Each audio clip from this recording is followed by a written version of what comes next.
ಇಡೀ ಘಟನೆಯ time line ನೋಡ್ತಾ ಹೋಗೋಣ. ಯಾವಾಗಿನಿಂದ ಏನಾಯ್ತು ಅಂತ ಹೇಳಿ. ಯಾಕಂದ್ರೆ ಜನರಿಗೆ ಗೊತ್ತಿರೋದೇನು 6:52 ಸ್ಫೋಟ ಆಯ್ತು ಅಂತ ಹೇಳಿ. ಬಟ್ ಅದಕ್ಕೂ ಮುಂಚಿನಿಂದ ಆ ಕಾರ್ನ ಚಲನವಲನವನ್ನ ಟ್ರ್ಯಾಕ್ ಮಾಡುವಂತಹ ಕೆಲಸ ಆಗಿದೆ. ಯಾವಾಗ ಏನಾಯ್ತು, ಮೊದಲು ಸಿಸಿಟಿವಿಗಳ ಮ್ಯಾಪಿಂಗ್ ಅನ್ನ ಮಾಡಿದಂತಹ ಸಂದರ್ಭದಲ್ಲಿ ಆ ಕಾರ್ ಮೊದಲಿಗೆ ಕಂಡು ಬಂದಿದ್ದೆಲ್ಲಿ?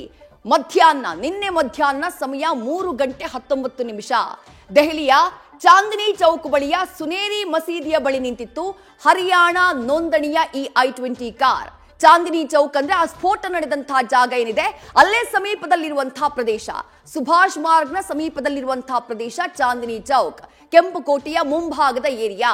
ಆ ಜಾಗದಲ್ಲಿ ಅಲ್ಲೊಂದು ಮಸೀದಿ ಇದೆ, ಸುನೇರಿ ಮಸೀದಿ ಅಂತ ಹೇಳಿ. ಆ ಸುನೇರಿ ಮಸೀದಿಯ ಮುಂಭಾಗದಲ್ಲಿ ಈ i20 ಕಾರ್ ನಿಂತಿತ್ತು. ಆ ಸಿಸಿಟಿವಿ ಫುಟೇಜ್ ನ ಗಮನಿಸ್ತಾ ಇದ್ದೀರಿ. ಆ ಜಾಗದಲ್ಲಿ ಆ ಕಾರ್ i20 ಕಾರ್ ಇತ್ತು ಅನ್ನೋದಕ್ಕೆ ಸಾಕ್ಷಿಯಾಗಿ ಸಿಕ್ಕಿರುವಂತಹ ಸಿಸಿಟಿವಿ ಫುಟೇಜ್. ಸಿಸಿಟಿವಿಯನ್ನ ಮ್ಯಾಪಿಂಗ್ ಮಾಡುವಂತಹ ಟೈಮ್ನಲ್ಲಿ ಮೊದಲಿಗೆ ಆ ಕಾರ್ ಕಾಣಿಸಿದ್ದು ಸುನೇರಿ ಮಸೀದಿಯ ಬಳಿ ಮಧ್ಯಾಹ್ನ 3:19 ಸುಮಾರಿಗೆ. ಅಲ್ಲಿಂದ ಹೊರಟಿದ್ದೆ ಎಷ್ಟೊತ್ತಿಗೆ? ನೆಕ್ಸ್ಟ್ 6:20 ಅಲ್ಲಿಂದ ಮೂವ್ ಆಗಿದ್ದು. ಸರಿಯಾಗಿ ಸಂಜೆ 6:20 ಸಮಯ, ಮಧ್ಯಾಹ್ನ 3:19 ಸ್ಪಾಟ್ ಆಗಿದ್ದು ಸುನೇರಿ ಮಸೀದಿ ಬಳಿ. ಗಂಟೆಗಟ್ಲೆ ಅಲ್ಲೇ ಇತ್ತು, 3 ಗಂಟೆ, ಹೆಚ್ಚು ಕಮ್ಮಿ 3 ಗಂಟೆಯ ಸಮಯ ಆ ಸುನೇರಿ ಮಸೀದಿ ಬಳಿಯೇ i20 ಕಾರ್ನ ನಿಲ್ಲಿಸಲಾಗಿತ್ತು. ಅಲ್ಲಿಂದ i20 ಕಾರ್ ಹೊರಟಿದ್ದು ಸಂಜೆ 6:20 ಸುಮಾರಿಗೆ. 3 ಗಂಟೆಗಳ ಬಳಿಕ ಅಲ್ಲಿಂದ ಹೊರಡುತ್ತೆ. 3 ಗಂಟೆಗಳ ನಂತರ ಸುನೇರಿ ಮಸೀದಿ ಬಳಿ ನಿಂತಿದ್ದಂತಹ 7674 ಸಂಖ್ಯೆಯ i20 ಕಾರ್ ಅಲ್ಲಿಂದ ಹೊರಟಿತ್ತು. ಹೊರಟು 6:28 6:28 ಸುನೇರಿ ಮಸೀದಿಯ ಟೋಲ್ ಅನ್ನ ಪಾಸ್ ಮಾಡಿ i20 ಕಾರ್ ಮುಂದಕ್ಕೆ ಹೋಗಿದೆ. ಆ ಸಿಸಿಟಿವಿ ಫುಟೇಜ್ ನ ಗಮನಿಸಿದ್ರಿ, ಕಾರ್ ಮುಂದಕ್ಕೆ ಮೂವ್ ಆಗಿತ್ತು 6:28 ಸರಿಯಾಗಿ. ಅದಾದ ಬಳಿಕ ಆ ಕಾರ್ ಟ್ರ್ಯಾಕ್ ಆಗಿದ್ದು ಸಂಜೆ 6:40 ಸುನೇರಿ ಮಸೀದಿಯಿಂದ ಹೊರಟಂತಹ ಕಾರ್ ಕೆಂಪುಕೋಟೆ ಬಳಿಯ ರಸ್ತೆಗೆ ಎಂಟ್ರಿ ಆಗಿತ್ತು.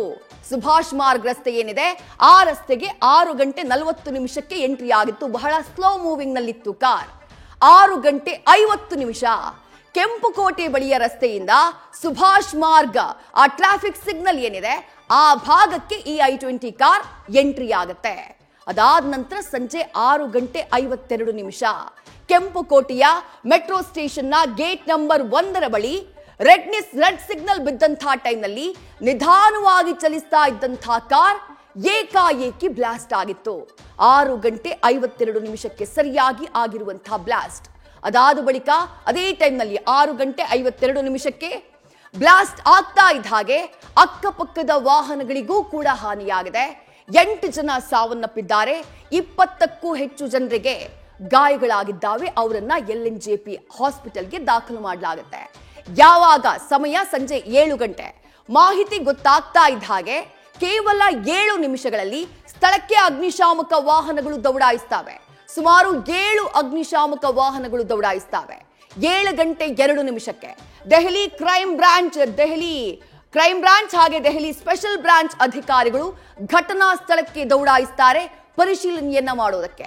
ಸಂಜೆ 7:29 ಸ್ಫೋಟದಿಂದಾಗಿ ಹೊತ್ತಿ ಉರಿತಾ ಇದ್ದಂತಹ ಕಾರ್ಗಳನ್ನ, ಆ ಬೆಂಕಿಯನ್ನ ನಂದಿಸುವಂತಹ ಕೆಲಸವನ್ನ ಅಗ್ನಿಶಾಮಕ ಸಿಬ್ಬಂದಿ ಮಾಡ್ತಾರೆ. ಕೇವಲ 37 ನಿಮಿಷಗಳ ಒಳಗಾಗಿ ಬೆಂಕಿಯನ್ನ ನಂದಿಸುವಂತಹ ಕಾರ್ಯಾಚರಣೆ ಆಗುತ್ತೆ.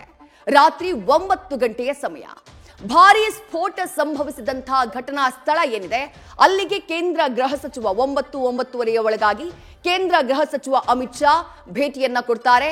ರಾತ್ರಿ 9:30 ಸರಿಯಾಗಿ ಹಿರಿಯ ಅಧಿಕಾರಿಗಳ ಜೊತೆ ತುರ್ತು ಸಭೆ ಮಾಡುವಂತಹ ಕೆಲಸವನ್ನ ಕೇಂದ್ರ ಗೃಹ ಸಚಿವ ಅಮಿತ್ ಶಾ ಮಾಡಿದ್ರು. ಅದಾದ ಬಳಿಕ ರಾತ್ರಿ 10 ಗಂಟೆಗೆ ಲೋಕ್ ಜನನಾಯಕ್ ಆಸ್ಪತ್ರೆಗೆ, LNJP hospital, Loknayak Jayaprakash Narayan hospital, ಆ ಆಸ್ಪತ್ರೆಗೆ ಕೇಂದ್ರ ಗೃಹ ಸಚಿವ ಅಮಿತ್ ಶಾ ಭೇಟಿಯನ್ನ ಕೊಡ್ತಾರೆ.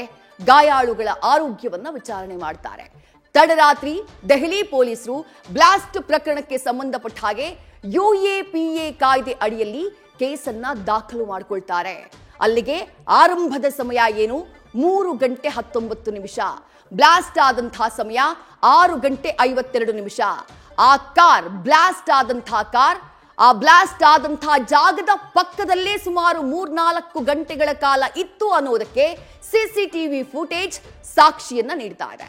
ಇದೇ ಘಟನೆಗೆ ಸಂಬಂಧಪಟ್ಟ ಹಾಗೆ ಏನೇನ್ ಆಯಾಮಗಳಲ್ಲಿ ತನಿಖೆ ಆಗ್ತಾ ಇದೆ. ಮೊದಲ ದೃಶ್ಯವನ್ನ ಗಮನಿಸ್ತಾ ಇದ್ದೀರಿ. ಇದು ಸುನೇರಿ ಮಸೀದಿ ಬಳಿಯಿಂದ ಕಾರು ಹೊರಟಂತಹ ದೃಶ್ಯ. ಆ ಚಾಂದಿನಿ ಚೌಕ್ ಬಳಿ ಇರುವಂತಹ ಸುನೇರಿ ಮಸೀದಿ ಏನಿದೆ, ಆ ಮಸೀದಿಯ ಬಳಿ ಈ ಕಾರು ಮೊದಲಿಗೆ ಸ್ಪಾಟ್ ಆಗಿದ್ದು ಮಧ್ಯಾಹ್ನ 3:19 ಸುಮಾರಿಗೆ. 3:19 ಸಂಜೆ 6:20 ತನಕ ಈ I-20 ಕಾರ್, ಹರಿಯಾಣ ರಿಜಿಸ್ಟ್ರೇಷನ್ ನ ಈ I-20 ಕಾರ್ ಅದೇ ಮಸೀದಿ ಬಳಿ ನಿಂತಿತ್ತು. ಯಾವುದೇ ಮೂವ್ಮೆಂಟ್ ಇಲ್ಲ. ಸುಮಾರು 3 ಗಂಟೆಗಳ ತನಕ ಅದು ಎಲ್ಲೂ ಕೂಡ ಹೋಗಿಲ್ಲ, ನಿಂತಲ್ಲೇ ನಿಂತಿತ್ತು. ಅದಾದಂತಹ ನಂತರದಲ್ಲಿ 6:20 ಸುಮಾರಿಗೆ ಅಲ್ಲಿಂದ ಹೊರಡುತ್ತೆ. ಅದು ಅಲ್ಲಿಂದ ಹೊರಟಂತಹ ಸಂದರ್ಭದ ಸಿಸಿಟಿವಿ ಫುಟೇಜ್ ಇದು. ಕಾರ್ನ ಒಳಭಾಗದಲ್ಲಿ ಒಬ್ಬ ಚಾಲಕ ಆತ ಕಾಣಿಸ್ತಾ ಇದ್ದಾನೆ. ಹಿಂಭಾಗದಲ್ಲಿ ಮುಂಭಾಗದಲ್ಲಿ ಅಷ್ಟು ಕ್ಲಿಯರ್ ಆಗಿ ಕಾಣಿಸ್ತಾ ಇಲ್ಲ, ಯಾರು ಇದ್ದ ಹಾಗಿಲ್ಲ. ಒಬ್ಬನೇ ವ್ಯಕ್ತಿ ಇದ್ದ ಹಾಗೆ ಕಾಣಿಸ್ತಾ ಇದೆ. ಕಾರು ಸುನೇರಿ ಮಸೀದಿಯಿಂದ ಹೊರಟಂತಹ ಸಂದರ್ಭದಲ್ಲಿ ಆ ಸಿಸಿಟಿವಿ ಫುಟೇಜ್ ನ ಗಮನಿಸ್ತಾ ಇದ್ದೇನೆ. ನ್ಯೂಸ್ ಫಸ್ಟ್, ನಿರ್ಭೀತಿಯಿಂದ ನಿಮ್ಮ ಪರವಾಗಿ.